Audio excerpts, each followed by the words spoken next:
देश प्रदेश में आपका स्वागत है। मैं हूं अदिति राजपूत। ऑक्सीजन कॉन्सेंट्रेटर की मांग लगातार बढ़ती जा रही है। बड़ी संख्या में मरीजों को घरों में इलाज करना पड़ रहा है और उसकी वजह है अस्पताल में बेड की किल्लत। घर पर ऑक्सीजन लेवल कम होने पर सिलेंडर या कॉन्सेंट्रेटर की जरूरत होती है, लेकिन कॉन्सेंट्रेटर मिलना बेहद मुश्किल साबित हो रहा है। हेताली देवरुखकर ने 2 दिन पहले अपनी दादी को खो दिया कोविड की वजह से। उनका ऑक्सीजन लेवल पहले 95 था और अचानक 75 पर चला गया, फिर 65 पर। जब तक उनको अस्पताल ले जाया जाता, दादी नहीं रही। अब हेताली को अपनी नानी की फिक्र है, जो 82 साल की है, जिनको फेफड़ों की समस्या है और वो फिलहाल बाईपैप मशीन पर है, जो कि आईसीयू में इस्तेमाल की जाती है। अब हेताली ऑक्सीजन कॉन्सेंट्रेटर ढूंढ रही है। मैं अब भी खोज रही हूँ, पता करूंगी। हम बस तैयार रहना चाहते हैं, मैं कोई चांस नहीं लेना चाहती। राजेश बजाज मीरा भाईंदर के सर्जिकल उपकरणों की दुकान चलाते हैं, मुंबई से 45 किलोमीटर दूर। वो ऑक्सीजन कॉन्सेंट्रेटर की तलाश में दक्षिण मुंबई के दवा बाजार तक आए हैं। उनका कहना है 5-6 दुकानों को छानने के बाद भी उन्हें नहीं मिला। ऑक्सीजन कॉन्सेंट्रेटर का इस्तेमाल घरों पर हो सकता है। लोगों को प्रकाश में कोई भी शॉप के अंदर में वहाँ पे ऑक्सीजन कॉन्सेंट्रेटर है नहीं, तो पर्सनली लेवल पे मैं आज यहाँ पर लेने आया हूँ कि if I can get it out, तो मैं वहाँ पर हॉस्पिटल्स के अंदर में जहाँ पर भी ऑक्सीजन कॉन्सेंट्रेटर की ज़रूरत है, मैं वहाँ पर उसको वर्कआउट करवा सकता हूँ।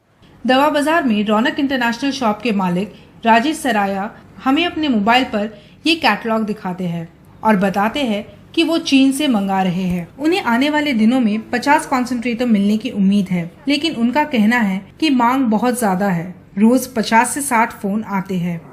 पहले ये आसानी से मिल जाता था, लेकिन अब चीन ने सप्लाई रोक दी है, इसलिए अब इसकी कमी हो गई है। लेकिन अब उन्होंने फिर से सप्लाई खोल दी है। इस कोविड काल में दाम भी आसमान छूने लगे हैं। सप्लायरों के मुताबिक अब 5 लीटर का कॉन्सेंट्रेटर 45,000 से 50,000 के बीच बिक रहा है, जबकि 10 लीटर का नॉन ब्रांडेड कॉन्सेंट्रेटर 90,000 में बिक रहा है और ब्रांडेड कॉन्सेंट्रेटर 1 लाख से 1.5 लाख तक में। ये हाल तब है जब सरकार ने कॉन्सेंट्रेटर पर जीएसटी घटाकर 28% से 12% कर दी है। अब नए दर 30 जून तक रहेंगे। तो मैं इसको ब्लैक मार्केटिंग तो नहीं कहूँगा इसमें मेजरली, क्योंकि इसमें कोई एमआरपी तो है नहीं टेंडर में कि आप इसके ऊपर नहीं, या गवर्नमेंट ने कोई कैप तो लगाया है नहीं, राइट। तो इसमें यही है कि डिमांड एंड सप्लाई है। जिसके पास जो 1-2 पीस बच गया है, उनको जिसकी ज्यादा कीमत मिल जाए उसमें वो बेच रहे हैं। भले ही मुंबई में कुछ दिनों से केसेस कम होते नजर आ रहे हैं, लेकिन लोगों में अभी भी घबराहट है और इसीलिए ऑक्सीजन कॉन्सेंट्रेटर्स की डिमांड बढ़ गई है। लेकिन मार्केट में सप्लाई नहीं होने के कारण कीमतें आसमान छू रही है। मुंबई से प्रवीण जी रोहित के साथ पूर्वा चिटनेस, एनडीटीवी इंडिया। अभी कोरोना की दूसरी लहर अपना कहर बरपा ही रही है, तभी तीसरी लहर की आहट सुनी जा रही है। वैज्ञानिकों का कहना है कि तीसरी लहर बच्चों के लिए बड़ी मुश्किल बन सकती है, क्योंकि ना उनके लिए वैक्सीन है और ना ही इतनी बड़ी संख्या में अलग से आईसीयू कोविड वार्ड। अभी की लहर में 10% बच्चे संक्रमित हो रहे हैं, जबकि पिछली लहर में ये संख्या 1 से 2% के आसपास थी। इस बार बच्चों को आईसीयू की भी जरूरत पड़ रही है। 6 साल की Trisha Sanjay Kadam multi system inflammatory syndrome से पीड़ित है। ऐसी तकलीफ जो कोविड के संक्रमण के बाद बच्चों में देखी जा रही है। इसे आईसीयू में भर्ती करना पड़ा। कोविड रिपोर्ट नेगेटिव है, पर एंटीबॉडी पॉजिटिव आई है, यानी भर्ती होने के कुछ हफ्ते पहले बच्ची को संक्रमण हो चुका था।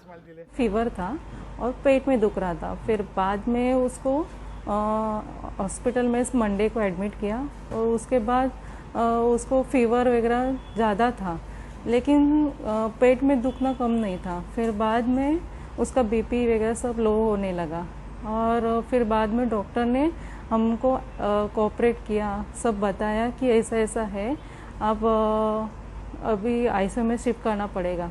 सब ने अच्छा से मेरी बेटी को बहुत, मतलब उसका जन्म हो गया दूसरा, ऐसा समझ लो।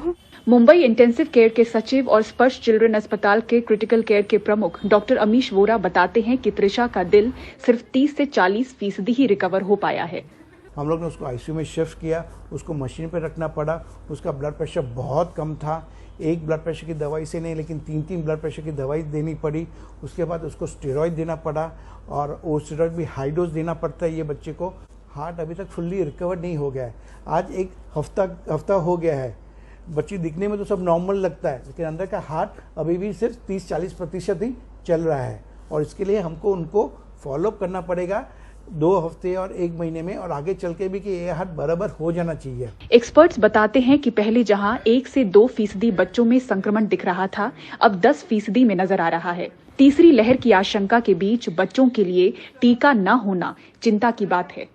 पिछले साल की कंपैरिजन में इस साल हम देख रहे हैं कि बच्चे जो है उनको ज्यादा कोविड-19 इन्फेक्शन हो रहा है। पिछली बार की तरह इस बार भी जो मैक्सिमम बच्चे हैं वो होम क्वारंटाइन में और मॉनिटरिंग में निकल जाते हैं, लेकिन इस बार बच्चों को एडमिट भी करना पड़ रहा है। कुछ बच्चों में हम एडल्ट कोविड की पैटर्न भी देख रहे हैं, लेकिन अभी भी इतने सारे बच्चे हम नहीं देख रहे हैं जिनको इतना सीवियर न्यूमोनिया हो और ऑक्सीजन और आईसीयू का बेड लगे। लेकिन आने वाले कल में या थर्ड वेव में अगर स्ट्रेन चेंज होगा या फिर बच्चों में इन्फेक्शन का जो परसेंटेज है वो बढ़ेगा, बच्चों में वैक्सीनेशन नहीं स्टार्ट होते हैं, ये भी एक वजह रहेगी कि बच्चों में थर्ड वेव में कोविड इन्फेक्शन होने का चांस ज्यादा रहेगा। मुंबई में बीते 6 दिनों में 10 साल से कम के 411 बच्चे संक्रमित हुए हैं। तीसरी लहर को लेकर महाराष्ट्र में बच्चों के लिए अलग से कोविड वार्ड बनाने की तैयारी है। इस बीच एक्सपर्ट्स की मांग है कि 18 साल से नीचे के लिए भी वैक्सीन जल्द से जल्द तैयार हो। मुंबई से पूजा भारद्वाज की रिपोर्ट, एनडीटीवी इंडिया के लिए।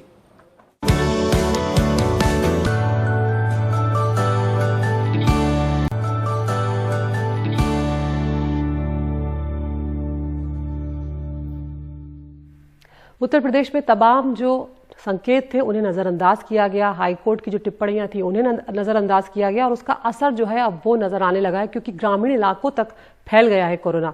बुलंदशहर के परवाना गांव में पंचायत चुनाव के दौरान 15 दिन में 1.5 दर्जन से ज्यादा लोगों की जान चली गई है। इन्हें कोविड जैसे लक्षण थे, लेकिन कोविड का टेस्ट नहीं हुआ था।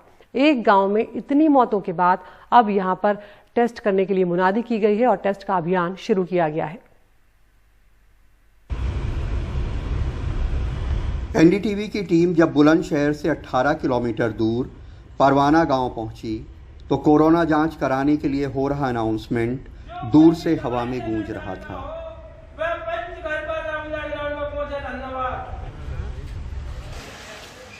सबसे पहले हम नज़ाकत सैफी के घर पहुंचे।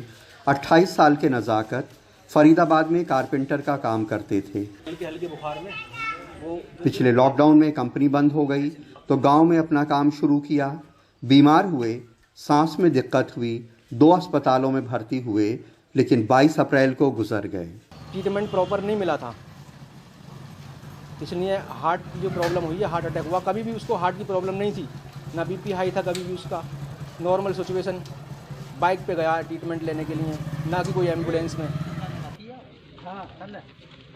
परवाना गांव में भूरो देवी की चिता जलाई जा रही है। उनके भी कोरोना से मरने का अंदेशा है। गांव वालों ने हमें गांव के 18 लोगों की लिस्ट और तमाम लोगों की तस्वीरें दी जो उनके मुताबिक पंचायत चुनाव के दौरान कोरोना फैलने से मर गए। उसको अचानक पसीना आया, पसीना आने के बाद में वो ठंडा हुआ। 16 साल का सुमित भी उन्हीं में से एक था। 2 अस्पताल ले जाया गया, लेकिन अपनी उम्र का 17वां साल नहीं देख पाया। तुरंत औरंगाबाद लेके गए। औरंगाबाद ले जाने के बाद में उसको एक ड्रिप लगाई। ड्रिप के बाद में उसके एक दर्द हुआ अचानक। दर्द में उस डॉक्टर ने इंजेक्शन लगाया, लेकिन उससे कोई रिलीफ नहीं मिली। फिर हम दूसरे हॉस्पिटल में ले गए, वहाँ भी उसने ड्रिप लगाई, इंजेक्शन लगाया, वहाँ भी कोई रिलीफ नहीं मिली। फिर हम और बुलंदशहर ले जा रहे थे, रास्ते में चरौरा जाके उसने दम तोड़ा। परवाना के शिव मंदिर से गांव के लोगों के लिए कोरोना की जांच कराने की अपील की जा रही है। स्वास्थ्य विभाग की टीम यहां जांच करने पहुंच गई है, लेकिन जो बिना जांच मर गए उनकी मौत की आधिकारिक वजह पता नहीं चल सकेगी। एक टीम लगा दी है, पूरे गांव में हर एक व्यक्ति का चेकअप करेंगी। जो भी किसी को भी कोई दिक्कत है उसके लिए वहीं पर दवाई का वितरण भी किया जाएगा और इनकी कोरोना से संबंधित जाँच भी की जाएगी। अगर मृत्यु का और भी कारण, क्योंकि मृत्यु का कारण वहाँ से कोरोना पेशेंट निकले नहीं है ज़्यादा, तो उनकी भी जाँचें की जाएंगी, कुछ और कारण तो नहीं है। पंचायत चुनाव में प्रदेश के ज्यादातर हिस्सों में कोविड प्रोटोकॉल का पालन नहीं किया गया। पहले चुनाव प्रचार, फिर मतदान, फिर काउंटिंग, हर चरण में भीड़ उमड़ती रही। कई जगहों पे संघर्ष भी हुए। यही नहीं, बड़े पैमाने पर प्रवासी मजदूरों को किराया देकर वोट डालने के लिए बुलाया गया, जो बाहर से कोरोना लेकर आए और गांवों में फैला गए। अगर इन गांवों में पंचायत के चुनाव 2-3 महीने टाल भी दिए जाते तो लोकतंत्र को कोई बड़ा खतरा नहीं पैदा हो जाता, लेकिन तमाम लोगों की जानें बच सकती थीं जो अब कोरोना के शिकार हो रहे हैं। जाहिर सी बात है कि अब इन गांवों के लोगों को उसका खमियाजा भुगतना पड़ेगा। बुलंदशहर में मनीष शर्मा के साथ कमाल खान, NDTV इंडिया।